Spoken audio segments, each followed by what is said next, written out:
Welcome to the ITFA FinTech Committee webinar. My name is Andre Castellan, and I'm delighted to welcome you to this actually third webinar organized by ITFA following the COVID-19 situation. Today, we have invited the following speakers in order to enrich the debate, to share the challenges they face and the solutions they are already working on, but also not only looking at what is happening today and in the next few weeks, but also what must happen in the next few months. John, shall we start with you? Yeah, sure. So look, I think we're splitting the conversation into two different pieces at Citi. The first is the back office operations that we have. And is there technology that we can deploy that really takes out the human element, right? So, you know, we're in conversation, we're members of a lot of the consortiums.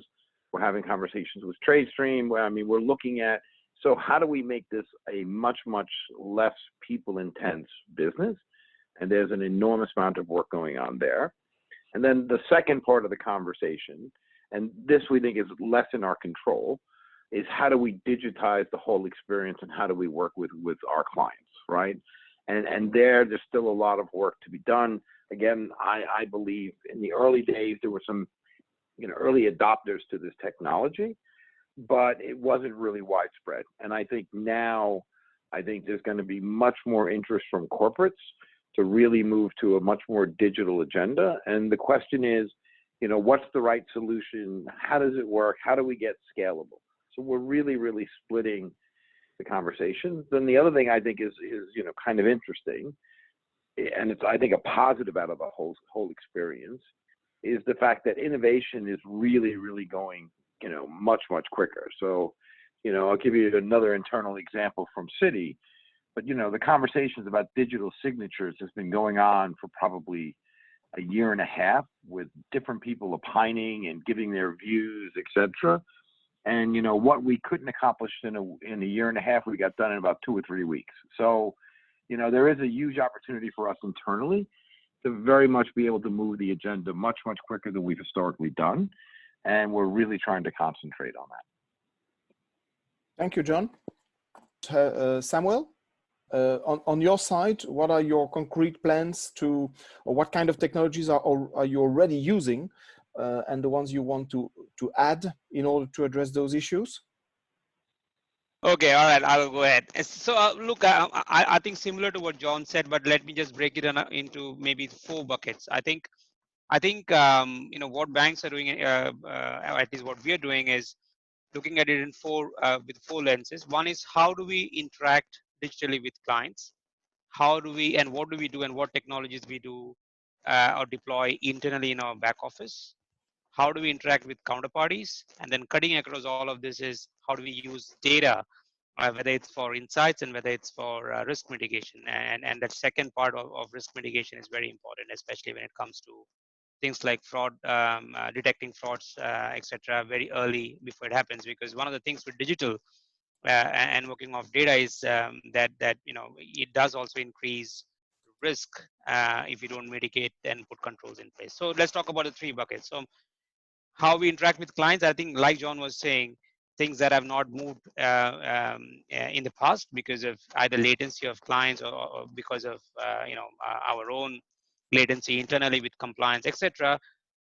We have seen a huge demand, and in fact, we are converting many of those opportunities into digital interactions, whether using our own proprietary platforms, third-party platforms that are on the cloud today, whether it's Traydstream, whether it's Stocks, Courier, in terms of how clients interact with us. We are part of all 3, for example.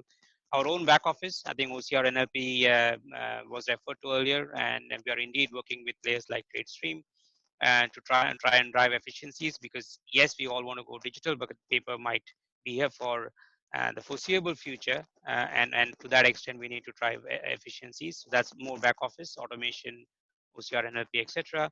And the third part, which is a part I referred to earlier, how do you deal with another bank that is on a completely different, they're also digital, but they're on a completely different digital platform, and how do we get the 2 platforms to interact and talk to each other? I think that's a trickier bit.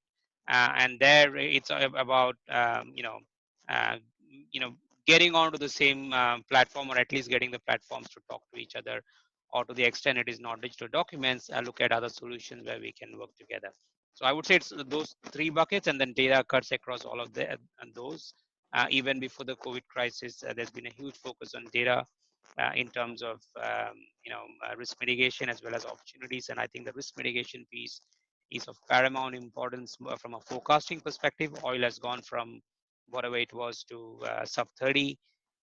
What does it mean? Earlier, I think Jacob talked about the impact of WTO came out yesterday and talked about at least a 30% drop in trade. What does it mean? The modeling for forecasting of risk, which sectors are going to be stretched, I think also is going to be of paramount importance when we look at data as a tool to do risk mitigation.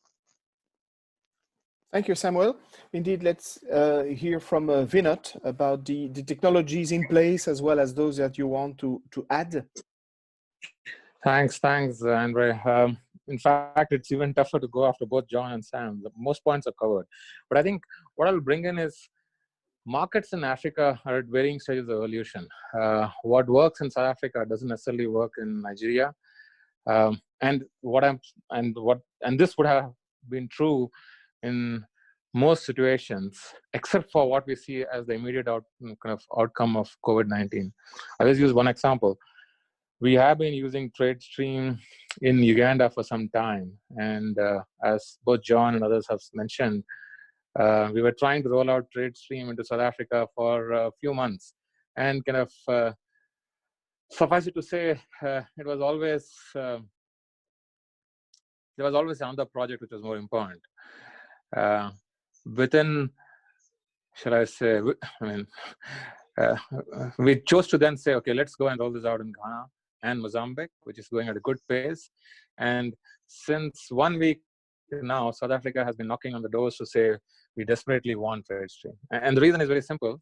It actually allows for digitization of a workflow, which otherwise was amazingly manual. And that is just one example. I mean, we could talk about what technologies are being used as far as robotics is concerned, as an example.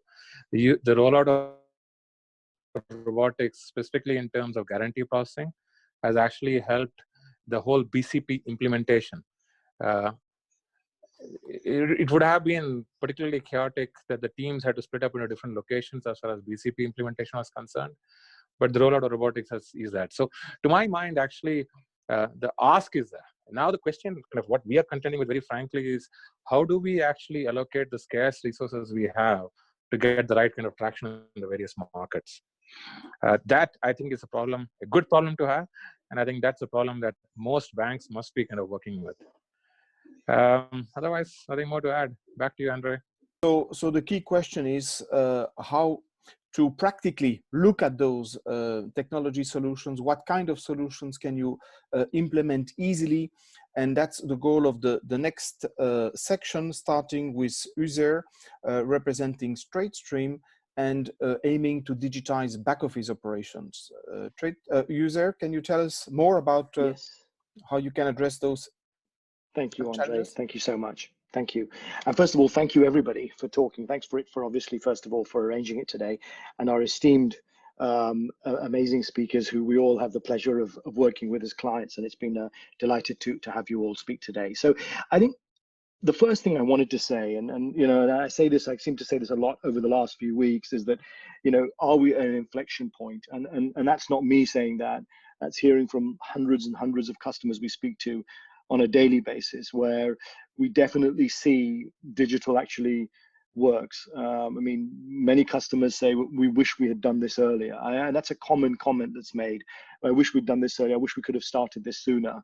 And I think what was talked about as we want to do digital, we want to become digital, as almost a nice to have, as I say, has become very much a we need to do this. And I don't think any of us anticipated what's happened in the last 3 weeks, 4 weeks, in the sense that people just can't get to the office. I was talking to clients in parts of the world where they physically cannot. They've got people going into the office to check documents because they just do not have anything set up to do anything at home. So, John's point about amazing banks like Citi that have all the structure and setup to be able to do that, there are so many banks that don't have that.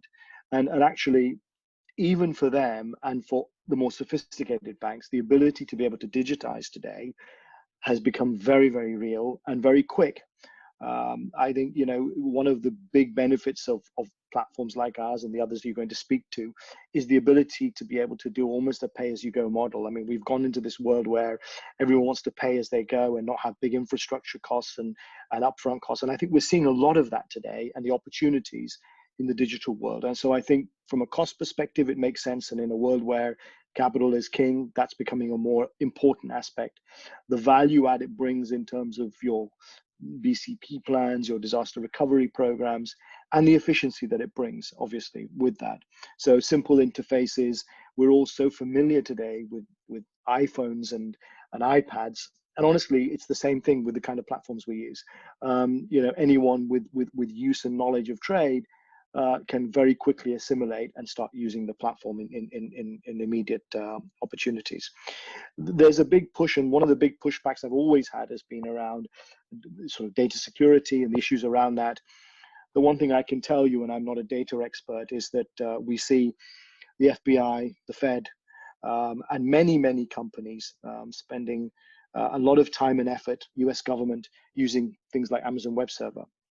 And you think to yourself, if we all outsource so many different things to different businesses, then surely outsourcing data to people who spend their life protecting it has got to be a better solution. And we've seen banks taking a different view as well on that part as well. So I would encourage us to say, let's be real, look at it, and let's try and consider what the risk profile is in these scenarios as well.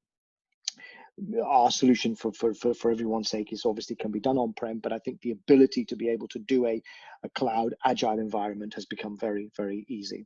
And so I'll just finish up because I know we are kind of tight on time, but I wanted to just say that, you know, listening to banks, we have a solution in the market that we recently sort of released, and I think it's been in the press quite publicly, which is very much a pay-as-you-go kind of in a box model where literally in a few hours we can get you up and running and using the platform. So we've had a big uptake in that from customers, which has been exciting. We've seen a lot of opportunity where customers who perhaps don't want to go down a big route and a lot of time and effort, using it as overspill, using it as part of their modus operandi, using it as an additional check. But we are seeing that very, very quickly. And I think with automated digital environments that we work in, where you can access and view data and do things very quickly, I think these sort of tools are becoming more important. And you know, to the point that was made earlier by Sam as well, that, you know, standardization is going to become critical. And, you know, Yari also made this point earlier about the fact that, well, who do we go with and how do we go with who? And if we go with them, are we stuck with them? Is there going to be a chance to move to somebody else? And I think solutions today, and I think, you know, Valeria would also talk about this, allows banks, corporates to change their needs as and when they want. I think in the past, you invest a lot of money up front and you put all these platforms and you spend all this money. We don't have to do that today. Today, you can use a platform, you can try it for 6 months, 1 year, see how it goes. If you want something else or you like something else or your priorities change, then that can be done very quickly. And we've tried to make that very agile, very cognizant of that fact. And this Traydstream opportunity we've done does exactly that. It allows you to come in and out as you want. And I'd be delighted, obviously, to talk to people about that. But I think digitization is very much the theme. We're very much looking at how we can help customers through this process, through what is a very difficult time. And we believe, you know, out in the box, easy solutions to deploy are the way forward. And I think it's possible to be achieved today. So in the interest of time, I think we need to close here unless one of our speakers want to make a final comment. If any from Yari, John, Vinod, Samuel, Sean, Uzair or Jaco want to make a final comment or statement. This is John. The only final comment I would make is, let's not waste this opportunity. Everybody's focused, the clients are focused, the regulators are focused. I think we have a huge opportunity as an industry to really move forward, and hopefully we all work together to really drive the needed change in the industry. Couldn't agree more, John. Thank you. So thank you very much to all of you who joined it. You were close to 200 and still are after 90 minutes. Thank you to all our contributors here on the panel, the virtual panel, I should say. I got a few questions by email and through the chat around the presentation. Definitely it will be available to you. We'll make sure we'll get this to you via email or via the ITFA website. And similarly for the recording, this session has been recorded and will be also accessible through the Traydstream website shortly, and as well as through the ITFA website. So thanks again. Thank you, Andre. Thanks for all your help and support on this. It's been great. Thank you. Great session. Thank you. Thanks, Andre. Thank you. Thank you all. Thank you all. Bye.